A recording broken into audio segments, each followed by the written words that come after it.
এই রায়ে ৬ জনকে মৃত্যুদণ্ড প্রদান করা হয়েছে এবং ৭ জনকে যাবজ্জীবন কারাদণ্ড প্রদান করা হয়েছে। জুলাই গণ অভ্যুত্থানের পর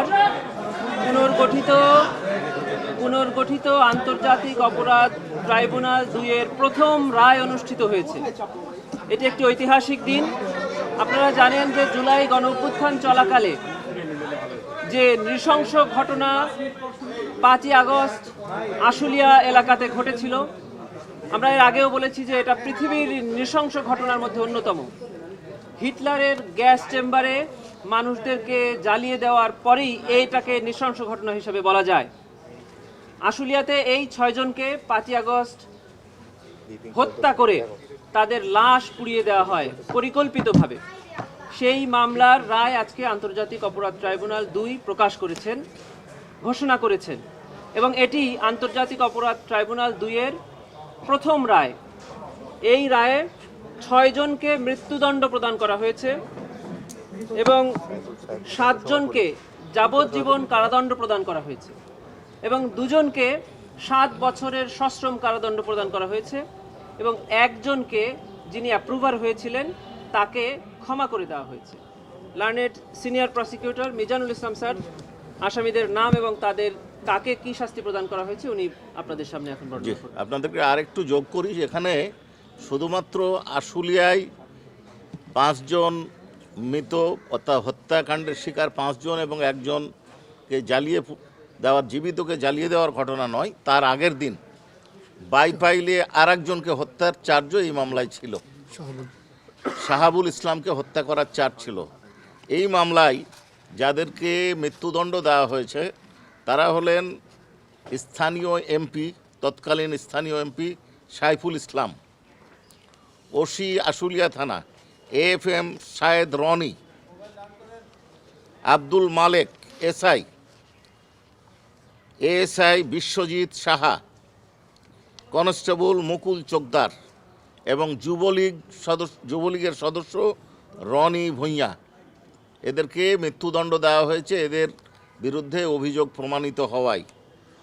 লাইফ অর্থাৎ যাবজ্জীবন কারাদণ্ড দেওয়া হয়েছে DIG Syed Nurul Islam, SP Asaduzzaman Ripon, additional SP Abdullahil Kafi, additional SP Shahidul Islam, inspector Masudur Rahman, ইনি ইন্সপেক্টর তদন্ত, inspector operation Nirmal Kumar Das, inspector Arafat Hossain Arju, ডিবির ইন্সপেক্টর। 7 বছরের কারাদণ্ড দেওয়া হয়েছে SI আরাফাত উদ্দিন, ASI কামরুল হাসানকে। আর অ্যাপ্রুভার 23 নম্বর সাক্ষী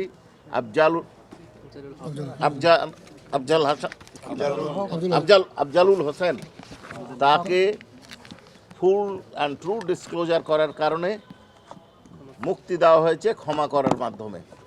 এই ট্রাইব্যুনাল, আমার প্ল্যানেট ব্রাদার বলেছেন যে এই ট্রাইব্যুনালে আজকে একটা প্রথম রায় হলো। এই রায় আমরা রায়ের কপি আজকেই পেয়ে যাব ইনশাল্লাহ। কপি পাওয়ার পর পর্যালোচনা করব, পর্যালোচনা করার পর পরবর্তী করণীয় বিষয়ে সিদ্ধান্ত গ্রহণ করব। কোর্ট কিছু অবজারভেশন দিয়েছে যে এদেরকে এই সাজা দেওয়ার যুক্তিযুক্ত, কি বলেছে কোর্ট? কোর্ট মূলত মৃত্যুদণ্ড যাদেরকে দিয়েছেন তাদের দেওয়ার কারণটা ব্যাখ্যা করেছেন। মৃত্যুদণ্ড কারণ ব্যাখ্যা করতে যে ওনারা বলেছেন যে সাইফুল ইসলাম তিনি হচ্ছেন একজন জনপ্রতিনিধি, রাষ্ট্র এবং জনগণকে রক্ষা করার তার দায়িত্ব ছিল, কিন্তু তিনি এই সাধারণ নিরস্ত্র নিরীহ জনগণকে রক্ষার পরিবর্তে তিনি তাদেরকে হত্যাকাণ্ডে উৎসাহিত করেছেন, সহযোগিতা করেছেন, নির্দেশ প্রদান করেছেন।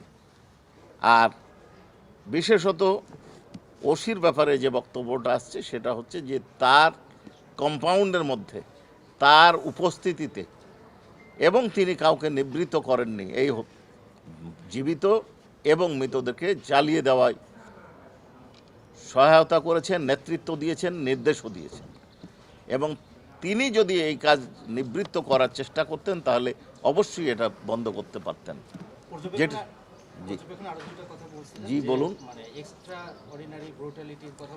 এই এক্সট্রা অর্ডিনারি ব্রুটালিটিটার ব্যাপারেই লন্ডন প্রসিকিউটর যেটা আপনাকে বললেন যে হিটলারের গ্যাস চেম্বারের পরে এই ধরনের ব্রুটালিটি খুব কম হয়েছে। দুই পক্ষের ক্লাশের কারণে হয়তো হয়েছে, কিন্তু আইন শৃঙ্খলা রক্ষা বাহিনী এবং একজন এমপির নেতৃত্বে মানুষকে হত্যা করা হয়েছে এবং তারপর তাদের লাশ পুড়িয়ে দেওয়া হয়েছে, লাশগুলো বিকৃত হয়েছে, স্বজনরা তাদের লাশ চিনতে পারেনি, দাফন করতে পারেনি যথাসময়। একজন জীবিত ছিল, তাকেও পোড়ানো হয়েছে। অর্থাৎ তারা তাদের এই হত্যাকাণ্ড নৃশংসতাকে গোপন করার জন্য এই ধরনের অপকর্ম করেছিলেন, যেটা বেশ কিছুদিন গোপন রাখতে তারা সমর্থ হয়েছিলেন। কিন্তু আধুনিক প্রযুক্তি এবং স্থানীয় সাংবাদিক, তার প্রতি আমরা কৃতজ্ঞ। তার এই ভিডিও প্রকাশের কারণেই আমরা এই তথ্যগুলো আমাদের সামনে আসছে, যার কারণে আমরা তাদেরকে বিচারের আওতায় আনতে পেরেছি। এই এলাকায় আরও হত্যাকাণ্ড সংঘটিত হয়েছে, যেটার তদন্ত অব্যাহত আছে। হ্যাঁ, অর্থদণ্ড সুনির্দিষ্টভাবে বলা কঠিন, তবে একজনের এমপি সাহেবের যাবতীয় সম্পদ বাজেয়াপ্ত করেছেন, আর অন্যান্যদের কারো 50,000, কারো 1 লক্ষ টাকা, কারো 10,000 টাকা, এইভাবে জরিমানা দণ্ড করেছেন। জি, 24 জন সাক্ষী দিয়েছেন তদন্ত। পুলিশ সদস্য এই মুহূর্তে তো ওইভাবে বলতে পারবো না, তবে আরেকটি অবজারভেশন দিয়েছে ট্রাইব্যুনাল, সেটা হলো আন্তর্জাতিক অপরাধ ট্রাইব্যুনাল আইন 1973-এ গঠনের পর 1971 সালে সংগঠিত মুক্তিযুদ্ধের সময় সংগঠিত মানবতাবিরোধী অপরাধের বিচার এই ট্রাইব্যুনাল করেছেন, এটা করতে পারেন। তার সাথে সাথে ট্রাইব্যুনাল বলেছেন যে জুলাই গণঅভ্যুত্থানে যে মানবতাবিরোধী অপরাধ সংঘটিত হয়েছে সেই অপরাধের বিচার করার ইখতিয়ার এই ট্রাইব্যুনালে আছে। এটি ট্রাইব্যুনাল প্রথমে অবজারভেশন দিয়েছেন এবং মৃত্যুদণ্ড প্রদানের ক্ষেত্রে বলেছেন যে আমাদের এই আইনে সেকশন 5(2)তে যারা সাবঅর্ডিনেট আছে তাদেরকে শাস্তি দেওয়ার ক্ষেত্রে মিটিগেট করা, অর্থাৎ শাস্তি কম দেওয়ার সুযোগ এই আইনে আছে। তবে এই আশুলিয়াতে যে নৃশংস ঘটনা ঘটেছে এবং যাদেরকে মৃত্যুদণ্ড দেওয়া হয়েছে তারা এই মিটিগেটিং ফ্যাক্টর পাওয়ার যোগ্য নয়, সুবিধা পাওয়ার এবং তারা এই মিটিগেটিং ফ্যাক্টরের সুবিধাটা তারা পাবেন না, কারণ তারা কেউই এই অপরাধের সংগঠনের ক্ষেত্রে কোনো ধরনের শিথিলতা প্রদর্শন করেননি।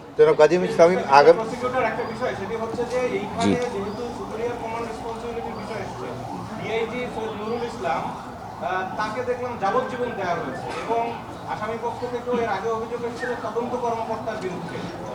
এগুলোর ব্যাপারে আপনারা কি বলবেন?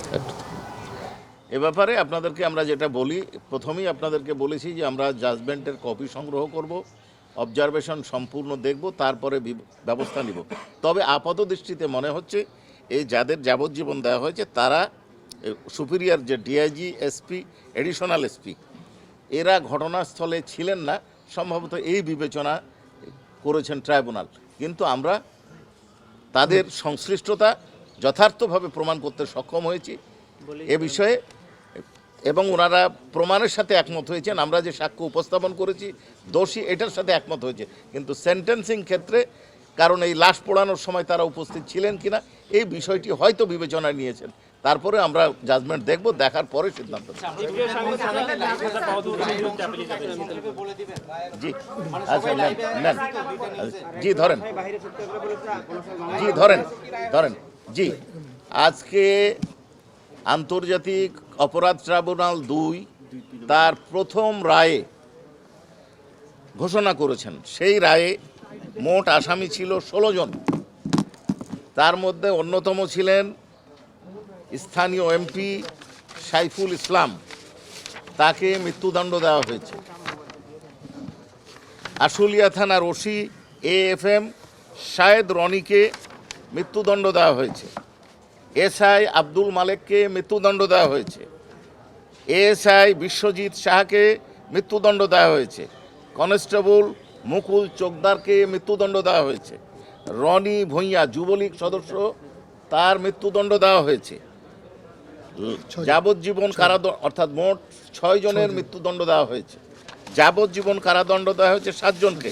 তারা হলেন DIG Syed Nurul Islam, SP Asaduzzaman Ripon, additional SP Abdullahil Kafi, additional SP Shahidul Islam, inspector তদন্ত Masudur Rahman, inspector operation Nirmal Kumar Das, inspector DB Arafat Hossain Arju. 7 বছরের কারাদণ্ড দেওয়া হয়েছে এসআই আরাফাত উদ্দিন এবং এএসআই কামরুল ইসলাম, অর্থাৎ দুইজনকে, এবং অপর আসামি এসআই আফজালুল হক, তিনি ট্রু এবং ফুল ডিসক্লোজার করে অনারেবল ট্রাইব্যুনাল যে শর্ত দিয়েছিলেন যে পূর্ণাঙ্গ সত্য প্রকাশ করবেন ঘটনার, সেইটা প্রকাশ করায় তাকে মুক্তি দেওয়া হয়েছে। গাজী ইসলাম, আপনার কাছে আমার একটা প্রশ্ন, সেটা হলো যে 7 দিন পর জাতীয় সংসদ নির্বাচন, আমরা একটা ত্রিকোণমিতি সমীকরণের সামনে দাঁড়িয়ে আছি। অনেক যুদ্ধাহত এই আহত নিহতদের পরিবার অনেকে আশঙ্কা করছেন যে যেহেতু 7 দিন পর নির্বাচন, নতুন সরকার আসতে পারে, যে সরকারই আসুক, তার কেউ আশঙ্কা করছেন যে এই বিচারটা চলবে কিনা, এরকম একটা শঙ্কা তাদের মধ্যে আছে। প্রসিকিউশনের মধ্যে একটা শঙ্কা আছে, কোন দল ক্ষমতায় আসে সেখানে সেই সমীকরণ আপনাদের সাথেও আছে। সার্বিক বিবেচনায় এই যে আপনারা গত 1 মাসে 12টা চার্জশিট পেলেন, সার্বিক বিবেচনায় এই বিচারটা আসলে কি নির্বাচিত সরকার আসলে কন্টিনিউ হবে, নাকি এটা শঙ্কার যে জায়গাটা সেটা কি আশঙ্কা করছেন আপনারা? জি, একটু উত্তরটা আমি দিচ্ছি।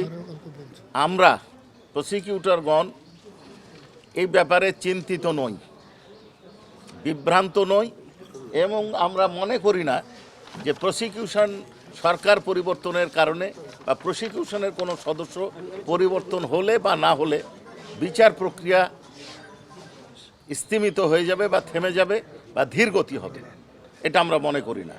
বাকি রাজনৈতিক বিষয়ে মন্তব্য করার কোনো ইচ্ছা আমাদের নেই।